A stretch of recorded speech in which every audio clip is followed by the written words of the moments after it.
আজকে আসছি হচ্ছে তুরাগ নদীর মধ্যে মাছ ধরতে। তো এটা হচ্ছে ফার্স্ট টাইম ফালাইতেছি। তো দেখি যে কোনো মাছ ধরা যায় কিনা। দেখা যায়। হ্যাঁ, এটা হচ্ছে তুরাগ নদী, পাশে কামারপাড়া ব্রিজ। এই নদীতে ছোটকালে অনেক মাছ ধরছি, বাট এখন নদী অনেক নোংরা পানি। এখন মানুষ এখানে আর গোসল টোসল বেশি একটা করে না, কিন্তু মাছ থাকলে এই যে দেখতেছি মাছ ঠুকরাইতেছে। যদি মাছ ধরা যায় তাহলে তো অনেক ভালো হলো।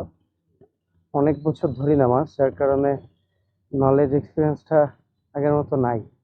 তারপরে যেহেতু নদীর মাছ আগে ধরছি পুকুরে, ছোটকালে নদীতেও ধরছি, কিন্তু নদীর মাছ অনেক দুষ্টু। সময়ের সাথে সাথে আরো বেশি দুষ্টু হয়ে গেছে। সে বুঝে কারণ মাছ ধরা যায় কিনা, ঠোকরায় না কেন এখন আর। মাছ একটা ছিপ বানাইছি। আমি চাইতেছিলাম যে কম টাকার মধ্যে খরচ করে মাছ ধরতে। ঠিক আছে, গাছের থেকে একটা ডাইল ছিঁড়ে নিছি, ভাঙা ফেলছি। আর হচ্ছে 50-60 টাকা খরচ করে একটা বসি বানায় নিছি, টুম টুম সব লাগাইছি। এখন দেখি যে মাছ কামড় দেয় কিনা। এই নদীতে এখন হচ্ছে যে পুরো শাকার মাছে ভরপুর। কি রে, ঠোকর মকর। হ্যাঁ দিতেছে, ঠোকরাইতেছে। ছোট ছোট মাছও আছে, আবার শাকার মাছও বেশি, খালি লাফাবে। চতুর্দিকে দেখা যাবে খালি শাকার মাছ। এখন গত সে পরশুদিন আসছিলাম মাছ ধরতে, এমনি ট্রায়াল মারতে মারতে।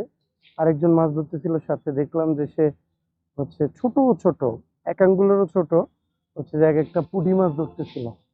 এরপর হচ্ছে 1 কেজির একটা তেলাপিয়া মাছও বলে ধরছে। তাই আমি ভাবলাম যে তাহলে আমি কেন ট্রাই না করি। আমিও চলে আসছি মাছ ধরতে। এই ঠোকরাবি আর কত, বড় করে কামড় দে।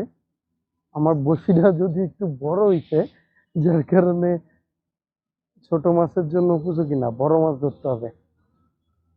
এ কামড়াইতেছে, হিউজ পড়ে যাবে অনেক।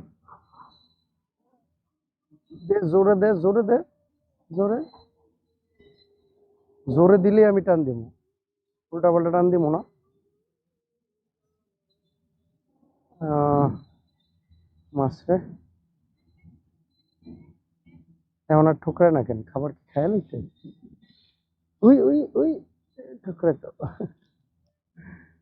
আরে এনে মাছ ধরার চেয়ে বেশি মজা হচ্ছে যে যে পরিমাণ বাতাস দেখা দিতেছে, এই বাতাস গায়ে লাগলে যে একটা ফিল, ও পাশাপাশি মাছ ধরার যে একটা মজা।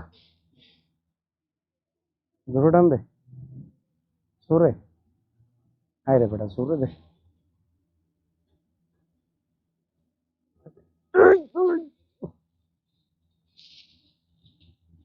না, ব্যর্থ চেষ্টা।